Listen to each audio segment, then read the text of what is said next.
I'm not going to save anything. I don't think the music industry actually needs saving. I think the music industry as it just needs to die.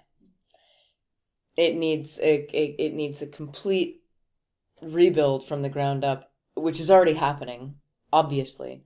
And what's very interesting to me is that it's not like the music industry as we know it is dying, and then this new music industry that kind of resembles it is going to, with new rules, is going to spring up in its place. What I see happening is music as we know it, as we experience it, and we find it, and listen to it, and connect with it, has changed completely, and will change for this whole new next generation of people.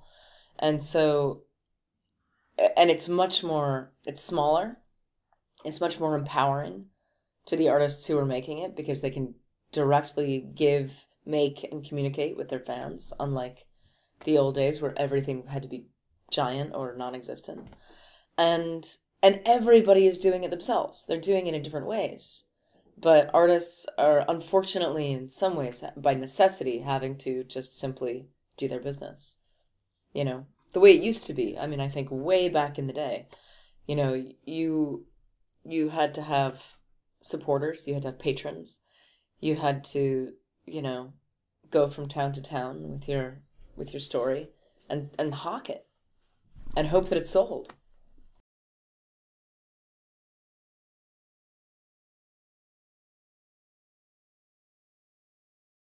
No. I think people should do it, and I think people will do it, but I don't think there's going to be one way. I don't think that everyone's going to decide all of a sudden, like, this is the way we're going to do it. Now, everybody come do it this way. It's just going to be, it's going to be infinite possibilities, and it's going to be up to the artists in question to decide how they want to exchange their goods for music, or their money for goods, or there's going to be like I said, an infinite variety of ways that you can have, music, experience, profit, connection. There's so many things you can do, and as an artist, there's so many ways you can choose to do it, that I don't think all of a sudden in 5 years everyone's going to wake up and say, like, oh, Radiohead was right, we have to do it this way. I think some bands are going to do that, and for some bands who are at certain points in their careers, it's going to work.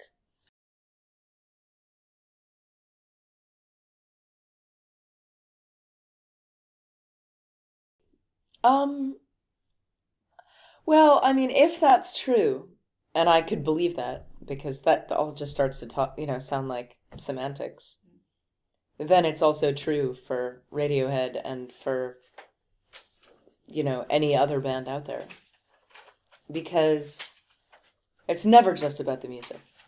Ever. I don't buy that for a second.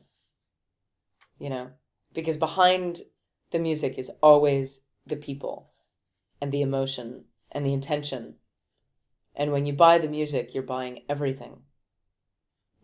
Or when you're downloading it for free, you're downloading it. It's impossible to separate the art and then the artists who are making it and the story behind both. It's everything, all mixed up together. So, sure, I mean, I can believe that that's true, but then if it's true for me, it's pretty much true for every artist out there. I don't think I'm special that way.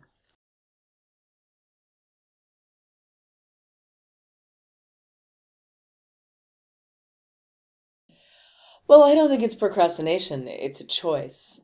But no, I mean, it's certainly not, you know, it's a choice I make and I often regret. But then again, it's also like how much,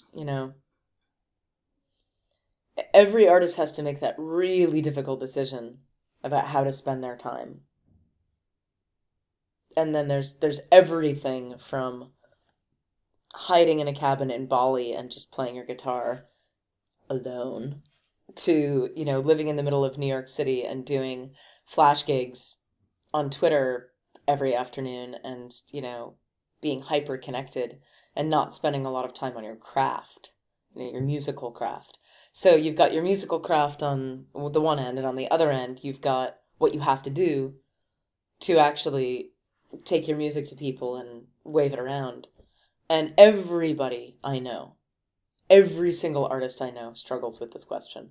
I don't know a single fucking person who makes art who doesn't worry that they're too much on this side or too much on this side. And the people who I know who spend a lot of time on their music are jealous of me because I'm so disciplined with my blog.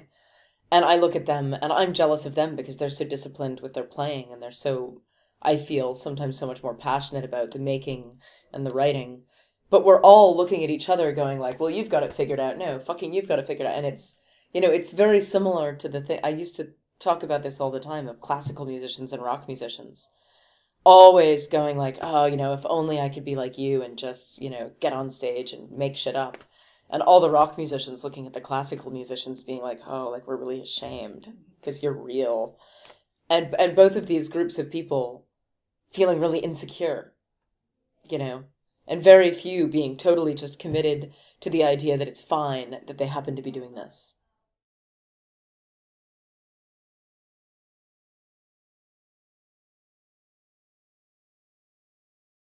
I think so.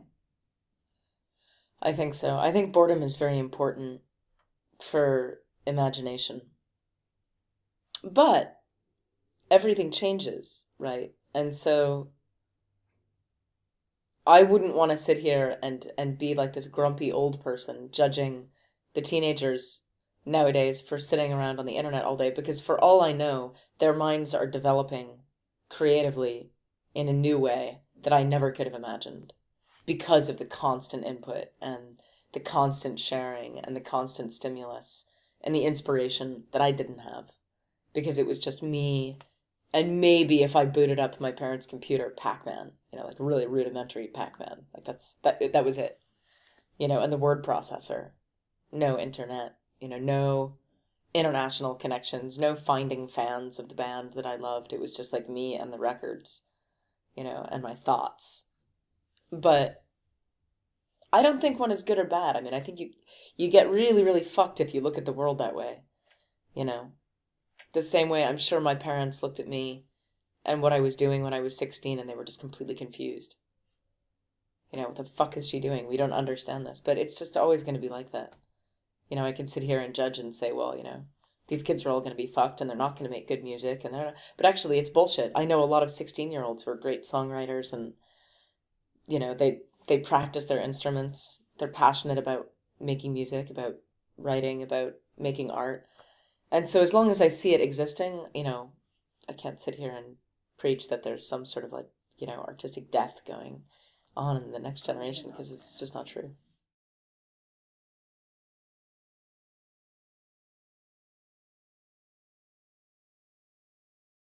Yeah, so I don't fucking know. I mean, it's like trying to just explain a color. It's just, I really love him. It's an incredible relationship. I feel incredibly lucky that we found each other. And I've never been able to be so completely myself, inside of a relationship where usually in a relationship there's a lot of changing and adjusting and figuring out and compromising and endless talking about how to do what. And with Neil, it's just so easy. We're so easy for each other that it feels, it sometimes scares the shit out of me because it feels too easy. Like like the work should be harder. But, there's almost no work. It's just I really understand him and he really understands me, and there's not much else to talk about. Then we get to just go have fun.